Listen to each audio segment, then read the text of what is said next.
for a change? I am talking to you. Then get ready to explore the quantum possibilities. It's time to transform that outdated paradigm into something universal and new. Time to uncover the truth hidden beneath the veil of lies. A time to think outside the box as we link to a higher consciousness. Welcome to The Awakening. And now the hosts of Broadcast Team Alpha, Nori Love and Augie Nost. Well, hello, radiant rock stars. How are you tonight? I am so thrilled to be here. I'm so excited about our guest that I'm not even going to do the usual stuff, and I'm just going to turn it straight over to Augie because we have so much that we want to cover that we're going to just hit the ground running. Augie? Yeah, and we're running. Tell you folks, we have Preston Dennett with us. And let me say a few things about him. I'm sure you already know him because he is everywhere outside of the box. You will find him. Preston started investigating UFOs some 35 years ago when he discovered that some of his friends and family have had some really strange encounters with UFOs and actually alien beings. He has written 27 books. Wow. And more than 100 articles on UFOs and the paranormal for many different publications. He's a sought-after lecturer and a guest on radio and TV shows and on conferences just about everywhere. And I also want to mention his website, so that gets out there right away. It is prestondennett.weebly.com. And actually, there's something that a short little note that I want to read, and I promise it won't take more than 35 seconds. And it goes like this. It comes off of one of his books from what I saw there. Just imagine you are watching your favorite movie at the local drive-in theater when suddenly you see a strange flying object swooping down and hover right over the movie screen. The object is metallic, saucer-shaped, with portholes all around it and colored lights. And it's totally silent. It is a UFO. Cars start honking and flashing the lights, and people get out of the cars and pointing and screaming, and some drive away in terror. Then the UFO starts moving around over the theater, putting on a show that is much more interesting than what the movie would have been.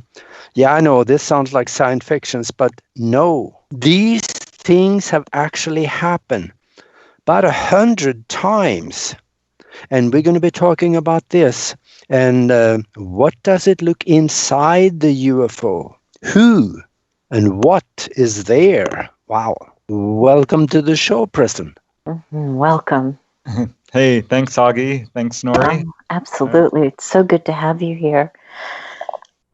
So back in 1973, I was pretty young, and I learned by experience that there were ships that went underwater. And I kept it a secret, like almost the whole rest of my life until recently.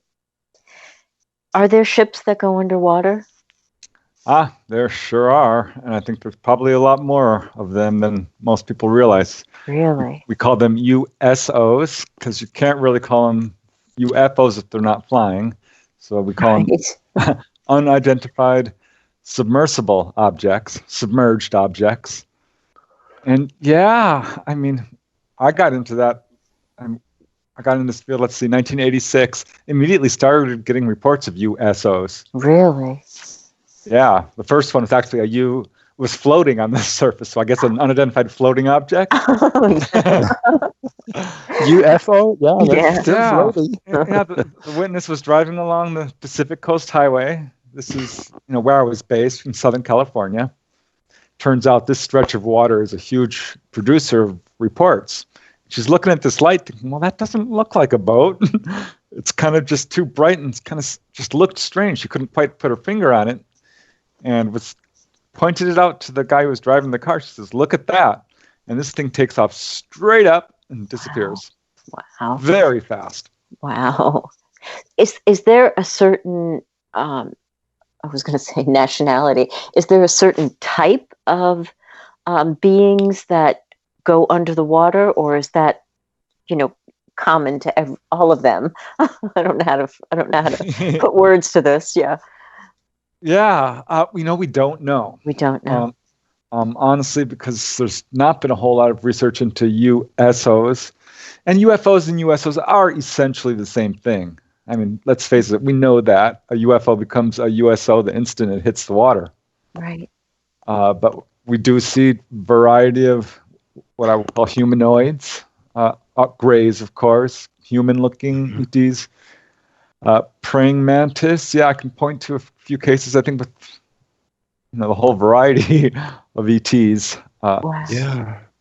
And then there are not only abductions either. Some of the people that has these stories, they have been invited on board, and they've walked into it voluntarily and was taking around the craft and shown what we would call the cockpit and maybe other places in there. What is going on there? Yeah, this is a very interesting phenomenon, UFO contact, because it does seem to follow pretty set patterns in some ways. When someone's taken on board, we have a pretty good idea what they're going to experience. But it can be very friendly, or it can perhaps not be.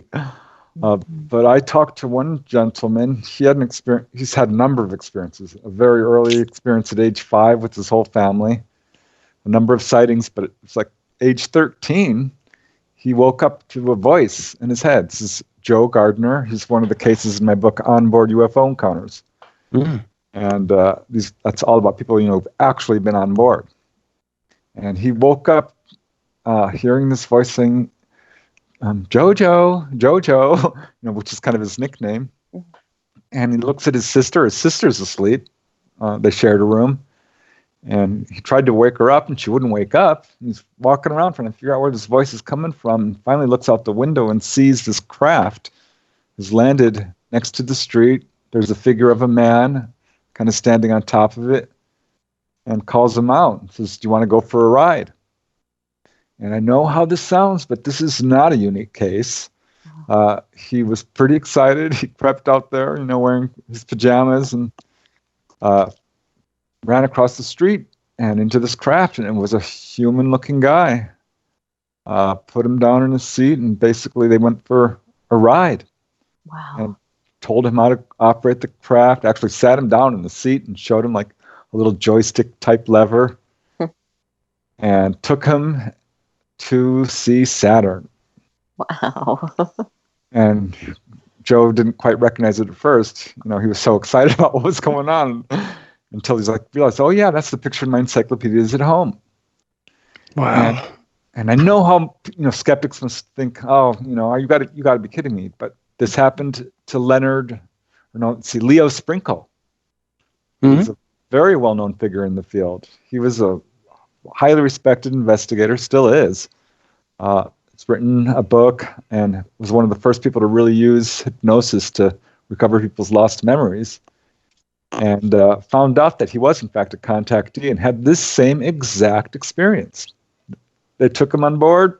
He looked out the portal and saw Saturn.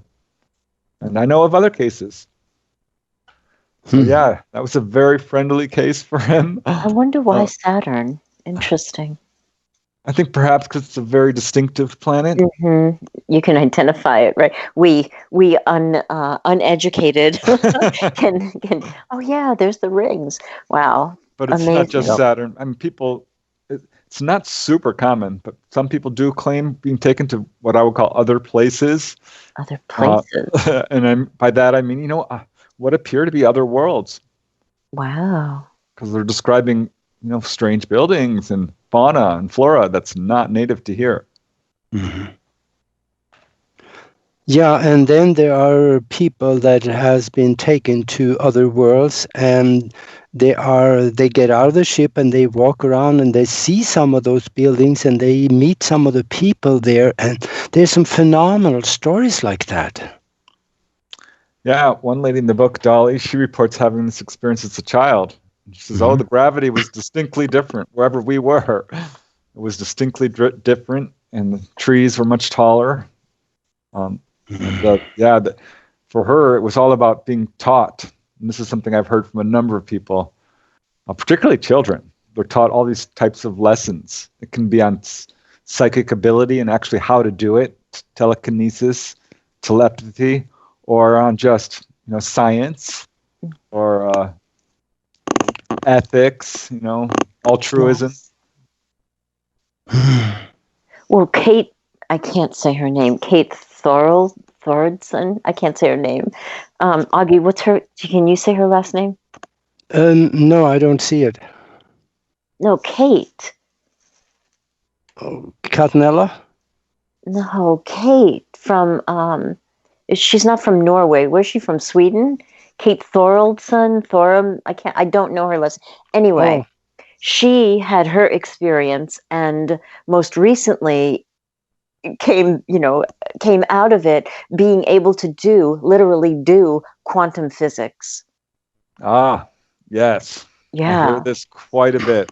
One lady, she's not really educated in mathematics, but was writing all these mathematical equations.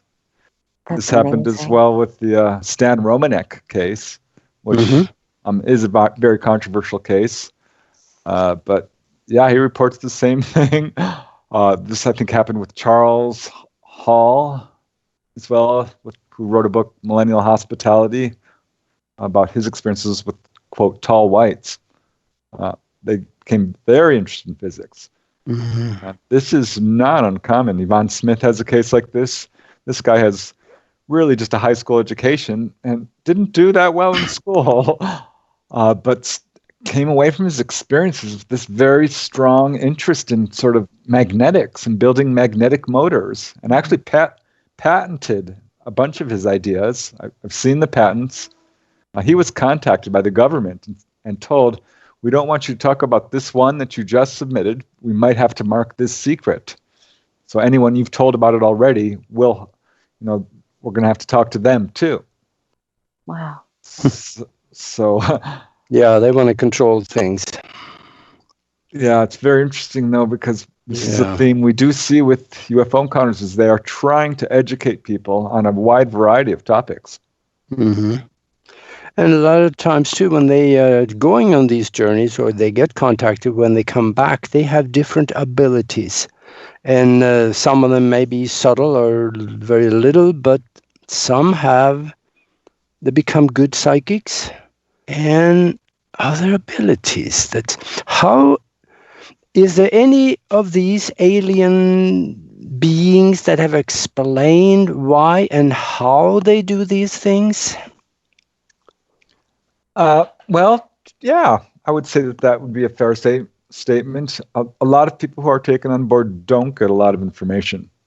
Honestly, I think this sort of experience is not as uncommon as most people might think. 1 in 40, 1 in 50 people, perhaps.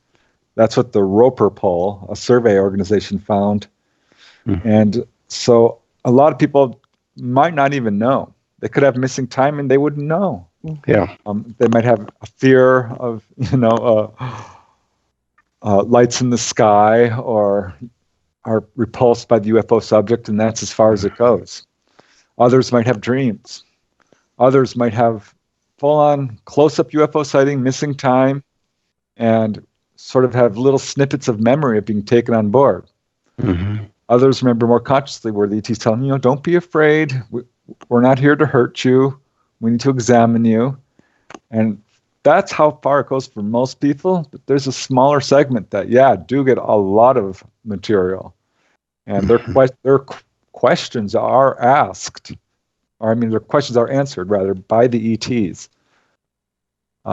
So they do explain, they've told people, the whole hybrid baby phenomena. This is when people report seeing ETs, or I guess hybrid ETs, half human, half ET. Women have missing pregnancies, and they're told that these babies are theirs, and they look half human, half ET. Wow. So this is fairly common. I got cases like this from the beginning and still get them. In that latest book, I think there's 4 or 5, at least, actually. I think it's probably closer to 5 or 6, where people report that. They report that same exact thing.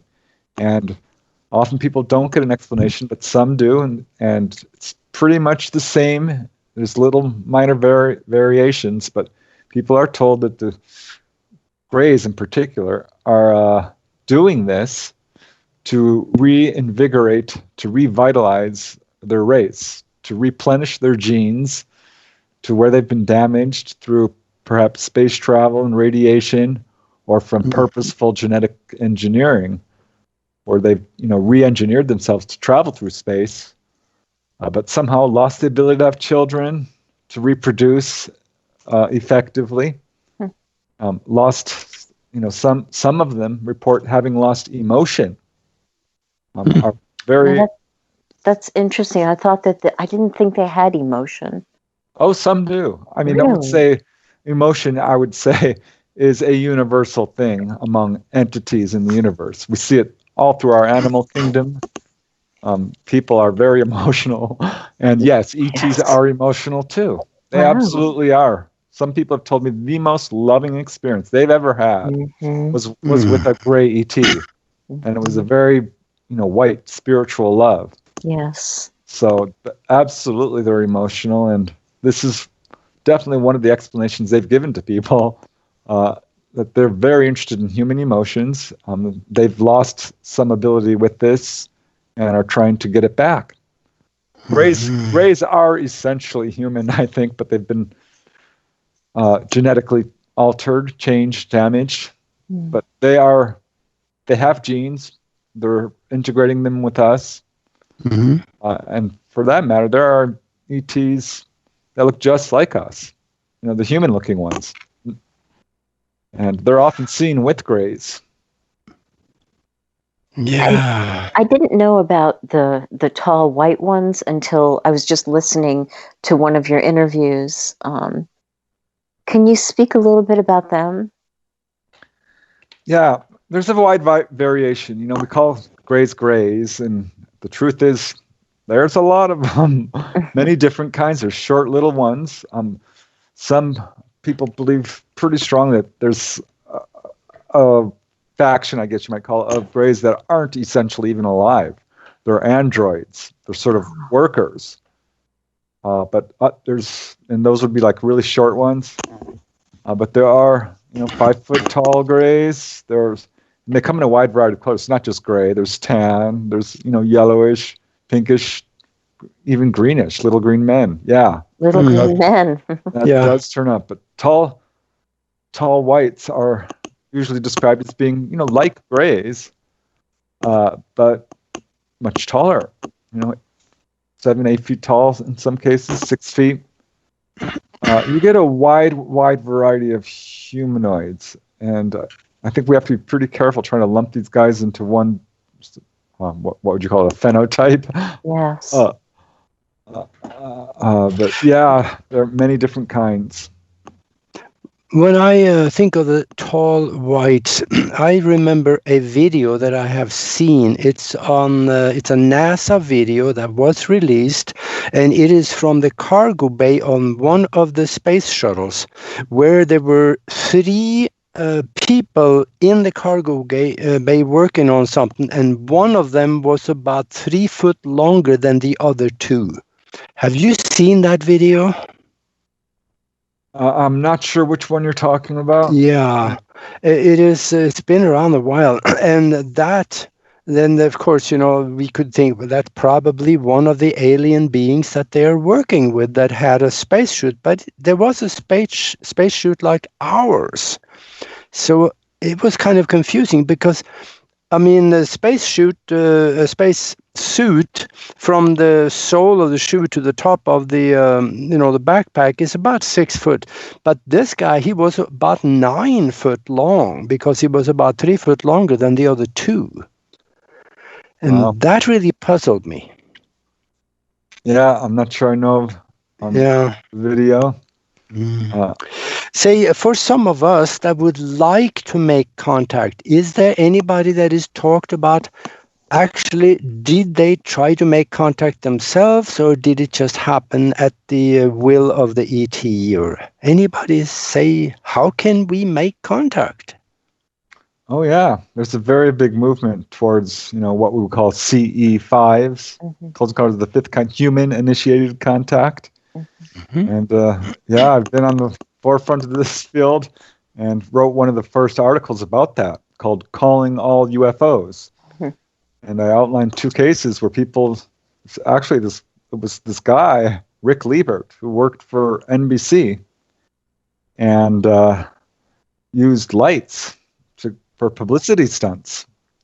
And on one occasion, he set up a peacock's tail, sort of, for NBC with using pitchel lights, big, bright, colored lights that you can sort of control with a computerized pattern. And it looked like almost a full disc. It was colored lights. It was really beautiful. And this is in downtown Santa Monica, George Page Museum, near the La Brea Tar Pits. They set it up, turned this thing on, and these 2 UFOs swooped down as if to investigate. Wow. And I interviewed this one guy, Arnie, who was, had seen UFOs. That's how I kind of got this interview. And Arnie turns to Rick and says, "Oh my God, look at that. Those look like UFOs." And Rick says, "Oh yeah, they're here again. This always seems to happen." Huh. Wow.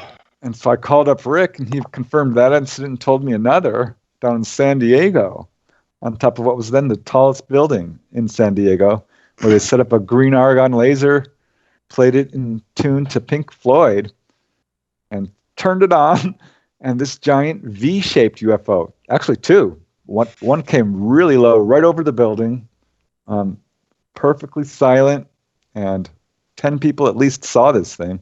They called it down. They actually called this thing down using lights. And that's turned out to be one of the really good methods to call down UFOs. But there's many. That's good information. We have about 2 minutes to the break, but Shady D in our chat room, our beloved Shady D, asked if anybody has ever reported or described a planet that's half purple and half cream color. Not that I've heard. It's a wide, wide universe. NASA is reporting all kinds of, Earth-like planets. We're talking a lot, and this is NASA talking. So I'm sure that there are people who've seen this sort of thing, but I haven't heard any report quite like that. Wouldn't surprise me. That's fascinating. That's interesting that NASA's talking now, right? Yeah, finally. Never a straight answer. That's what I was thinking. If their lips are moving, are they telling the truth, or I don't know. So see, we got about 30 seconds left to the break here. So when we come back, I want to hear more about what it looks like inside the ships, and also your personal experiences would very much interest. And it's shout out time. I'm going to do it really quick. The amazing, beautiful, rich and famous Tina Marie is here, and ...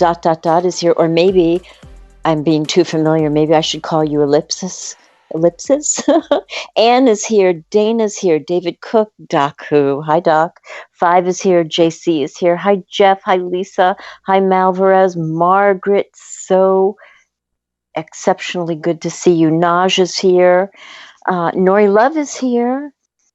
Nuthatch is here. Rob. Hi, Rob. Shady D, of course. Sunny is here. Wave Rider. Yappy is here. And Z is here. And if I missed you, please forgive me, but we're going to jump right back into the conversation. So, now where shall we go? I'm very interested about the healing aspect of people who have had encounters and then they've received healing or been made well.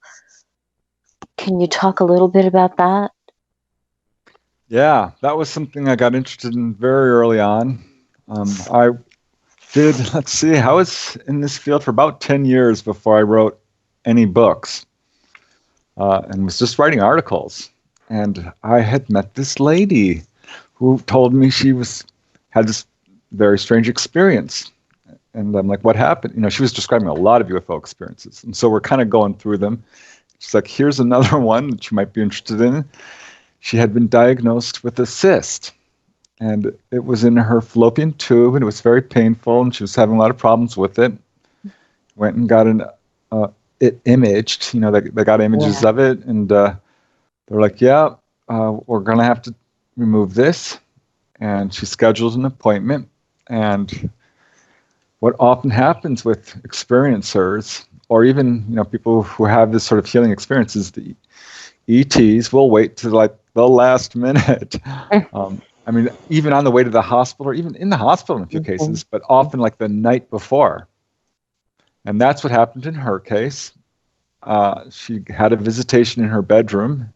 She doesn't really remember much, except it was a disturbed night, and she kind of knew they came. She thought, well, that's going to be interesting because I'm going to the doctor today. And goes, and they have to do pre-imaging, you know, before the surgery. And they're like, well, this is strange. You know, your cyst is gone. Wow. And she's like, really? And they're like, yeah, we can't explain this. This is very unusual. Did you have surgery?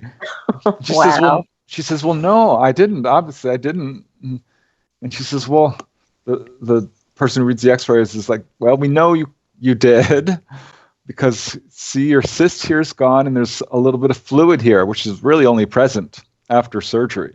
Right. And she's like, well, I didn't. And they examined her, and yeah, she had no evidence of surgery, but there was this weird kind of laser scar on her abdomen. Amazing. Now, any of the other people, so she had a rough night. She had a restless night. Has anybody actually said, you know, I feel like I lost time during any of those events? Or? Oh, yeah, certainly. I mean, you get a wide variety of cases. Here's a really interesting healing case, which I mean, I just find this one fascinating because it's got some interesting details to it. This lady suffered, she had trouble urinating, and it just got worse and worse and worse. And one day she just couldn't do it. And she went to the doctor, and he's like, oh my God, you're suffering from renal failure. Wow. This is bad. You need to go to the emergency room, really, like right now. This is an emergency situation, life-threatening. And she's, you know, felt horrible. She went home and called her family and told them, pray for me. I'm having a real problem here. Called her friends, called her coworkers, her boss, called everybody she knew.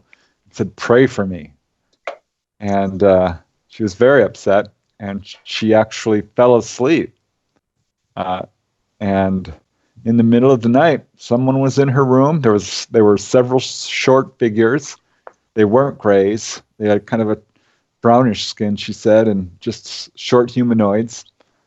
They were massaging her abdomen. She couldn't move. It went on for a while. She eventually fell unconscious again and woke up the next morning feeling pretty good. Went to the bathroom. Everything was fine. And goes to the doctor, and she's like, well, you know, could you examine me again? Because I'm feeling much better. And he's like, oh my God. What happened? You know, you look fine. I must have misdiagnosed you. She says, yeah, I'm feeling much better. And she called everyone up who was so worried about her. And she's like, you know, I think angels came. That's what she decided to tell them. Yes. Because she was a little bit surprised. She didn't mention any history of UFO encounters. So she was struggling to explain this herself. And it was about a month later, and this is what kind of makes this case really interesting to me, maybe 2 months, she had another encounter. And this time it was no doubt UFO. I mean, she was pulled on board. It was in a strange rounded room.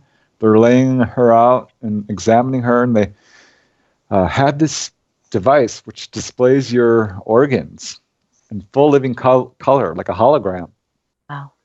And this is something I've heard described many times, actually. It's So I'm hearing it again here, and I'm like, wow. And they showed her kidneys. They said, look, your kidneys are fine. Look, they're doing well. And yeah, they looked healthy. And then they showed her liver and had these weird dark spots on it. And they said, your liver is not healthy. You need to stop drinking Diet Coke. Wow. So, that's pretty specific. Right. A good point. Stop drinking Diet Coke. That's what they told her. So they're aware. I mean, aliens giving dietary advice. Wow. Got other cases like this. One lady, she was told, you're getting too fat by the Greys. No way. That did not make her happy. She wasn't happy with it anyway. They said, you need to stop eating fatty foods. Your fat to ratio is out of balance. Wow. They tell people to stop smoking. One guy was taken by the Greys, and they said, you need to stop smoking marijuana. This is not the life we had planned for you. Oh, my goodness. Now, that's interesting. So maybe he's a hybrid or a humanoid, or? Yeah, it is interesting, right? I'm like, planned for you? What? You're planning this guy's life? Yeah. I mean, are you serious? And I'm looking at other cases. I'm like, well, I know people who were brought together to become, romantic partners, husband and wife. I know cases where people have been led to their jobs. So, I mean, they are intervening in people's lives in a wide variety of ways. Well, I hope they're intervening on a global level right now. That would be wonderful to know. I'm sure they are in their own way. I think so too. Yeah. Yeah. I choose to believe it. They kind of. Yeah. I mean, we have to solve our own problems. Yes. I think that they're not going to just jump in and bust apart every fight. We really have to learn to get along. You know what I mean? Yes. We can't be handed the answers, because that doesn't solve. That you can't grow that way. Exactly.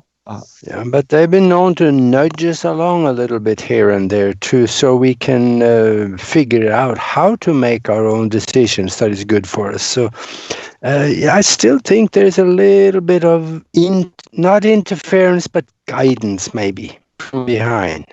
Yeah. Well, I mean, it depends who you talk to. Some people have I was reminded not too long ago that some people have negative encounters. Mm-hmm. Yeah. Their health suffers. This is not a good experience for them. In fact, one of the guys in my book, Onboard UFO Encounters, I have to be objective. This is these people's experience. And this guy called Gary from England is not happy with the Greys. He says he was treated like a lab rat. They had no compassion. They stuck a needle into his head, and it was very painful. And he screamed at them and let out a long string of curses. And they just kind of looked down at him like he's didn't matter. Wow. So I have, a shout out to those people, and God bless them, because seriously, that's tough. And it's hard to, fit in when you're like hearing these reports of people like, whoa, they came and they healed me. They healed my eyesight. I just did a study on that, over 20 cases.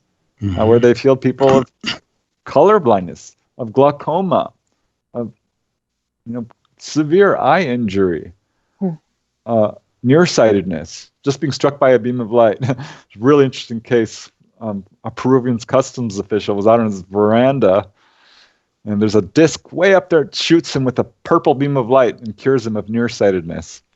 Wow. I'll take one of those. Right? Thank you.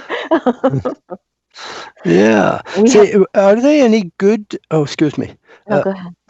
Are there any really good explanations from people what it looks like inside the ship, and if they've been taken to different rooms, maybe the cockpit? Being a pilot, I'm interested in the cockpit.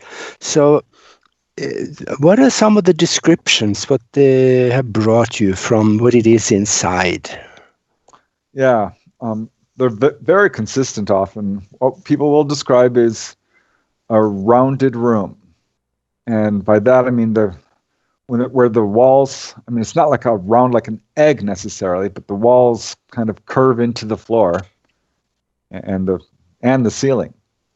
It's often just, I mean, pretty much universally is described as being lit with indirect lighting. I guess that's the best way to put it.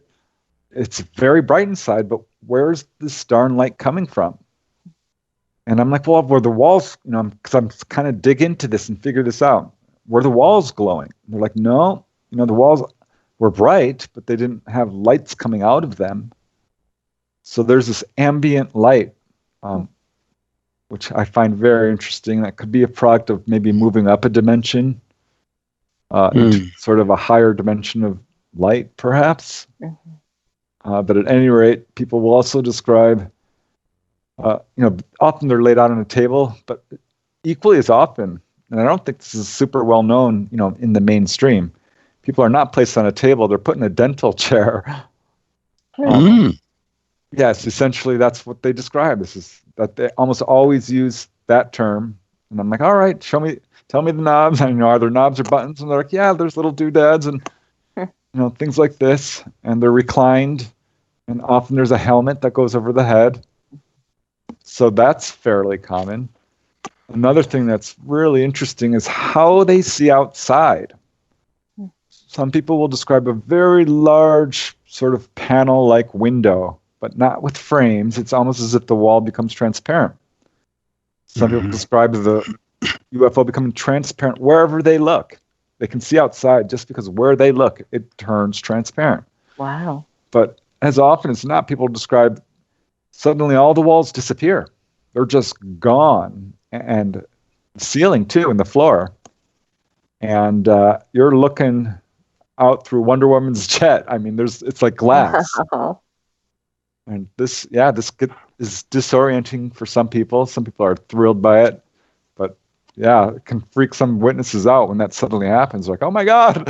No doubt. So that's really interesting that they can do that. And, it's not uncommon for that to happen. People will be taken to a room that's sort of a observation room, perhaps, or you can look outside at the star field. Can you report from the cockpit? Yeah, the cockpit is generally described as being pretty plain. Often there's a central column, sort of a very tall column that runs through the center of the ship, and there's little seats, and some of these have knobs, or like joysticks, is how people describe it. Others describe more like I guess you would call it like a ball, perhaps, or some sort of alien instrument you can place your hand on or link up in some way telepathically to the ship itself, because a number of people describe it's not really controlled the way you think it is. It's really an empathic link up, and you have to sort of be pretty psychically aware to fly these things. And they teach people how to do it. They will actually teach people how to fly these things. The air inside is usually very silky and smooth. Gravity is usually Earth normal or less. Some people do report being floated around, but some just walk normally. Temperature is usually described as comfortable to sometimes cool, sometimes a little warm or even stifling. Usually not a lot of smells, but sometimes smells of machinery or ozone, sometimes a stuffy smell, cheesy or sulfury smell. Interesting. Organic, for sure. Interesting. We have a question from Amy from Twitter. Amy asks, any reports of people being in the hospital and aliens visiting them, healing them without anyone seeing anything? And did anyone ever check with the doctors on these cases? Yes, and yes to both questions. In fact, that shocked me. That really shocked me when I looked into these cases. I initially was going to write an article, and I found about 30. I'm like, wow. I can't write an article. This is a book. This is amazing. Yeah. And I dug in and I found 100 cases, and about 10% were in hospitals. Wow. 8 to 10%. And these, like one guy was an electronics inventor from Durham, England, I believe it was. At any rate, he was suffering from a hole in his heart and was in the hospital. He'd seen a UFO like 3 years earlier. And it was real close up, and there was a porthole, there was figures. So he already had a really close encounter. And then he's in the hospital, and this weird doctor walks in. He's obviously not a doctor because his clothes aren't quite right. He looks very exotic. He's got something on his wrist that is not a watch, but it kind of looks like it. And says, I'm here to heal you. We're very interested in your electronics work. And started sort of administering to him, just waving this instrument over his chest. And guy felt much better. And finally, and the figure leaves out through the front door of the hospital room. And the next doctor comes in and he says, "Who's that other doctor? I'm feeling pretty good." They're like, "What are you talking about?" And he described it. It's like, no, there's nobody here. There's no one could get in here like that, because there's visiting hours and security. This guy got in and out. Nobody knows how he did it. At any rate, they took him for more imaging because he was breathing really well. And the hole in his heart was gone. It was just gone. Really? Man. And so, yeah, a number of cases where this occurs in a hospital room. There was a case involving kidney stones, and another involving, or rather, kidney disease. Was it kidney stones? Yeah, I think it was. Another involving a head injury. One guy had kidney stones. On the way to the hospital, this UFO comes swooping down and starts circling around the car. And he's like, my pain's going away, guys. There was like 4 people in the car. And he's like, I'm feeling good. And the UFO darts away, and they made it to the hospital and checked him out because this was a chronic problem. And they're like, well, your kidneys, we have no evidence that you ever had kidney stones. Wow. They are gone. Wow. I love this. Yeah. Brandy from Skype asked, didn't Jim Spark, who wrote The Keepers, talk about either the Greys or the reptilians actually removed the black tar from smoking and showed it to him in a box? Yeah. Took him on board, handed it to him. He says it stunk. Wow. And they said, this is our gift to you. And he's like, what? And they said, we removed this from your lungs. And I got another case exactly like it. The only real difference was the shape of the container. They said the same darn thing. This is a gift. This is our gift to you. We took this from your lungs. Interesting. Well, and one more question. Shady D asks, are the ships typically sentient? And if they are communicating telepathically, one would think they are alive. Yes. I'm going to say probably not all cases are ships necessarily sentient, but yes, absolutely. And some of the witnesses I've talked to describe this. Wow. And that and this is something you will hear witnesses say. We're like, I felt like this thing was alive. I felt like it was watching me. I felt like it was after me. And I've got 2 or 3 of the witnesses described that in this latest book. And there are some whistleblower accounts, by the way, where these craft have been captured. And we know this is going on, not just Roswell. There's a lot. Huh. But some of these ships, actually heal themselves. They have healing abilities and can heal their stuff. So there is life, and organic and inorganic has always been a very tricky, fine line for scientists here to determine. Where does life begin or end? It's very hard to say. Absolutely, some of these ships are alive. I think perhaps not as we would think of them, because they're perhaps not, like a tree. Right. But yes, absolutely sentient, intelligent, and would, one can disembody, I guess you would say, and inhabit another body, just like all entities. We're going to leave our body at some point when we die. Right. We have other lives. It's the same sort of thing. I see that we got about 3 minutes left of the show here. Please tell us also maybe what's next for you now, and how do people get a hold of you, to your website or Amazon or whatever, where they can get your books? Because, hey, folks, you really got to go and look at those 27 books, because I fell in love with that thing. So it's a must see. So tell us more about where they can reach you. Yeah, I appreciate that. Well, I just put out that one on UFOs at the drive-in, so that's a lot of fun. 100 cases, working on another book, very much like onboard UFO encounters and inside UFOs, about people who've had really dramatic encounters, very extensive ones. Putting on another book in the Not From Here of series, which is all about the sort of outlying cases, more unusual cases. I'm keeping busy. And my website is prestondennett.weebly.com. My books are on Amazon.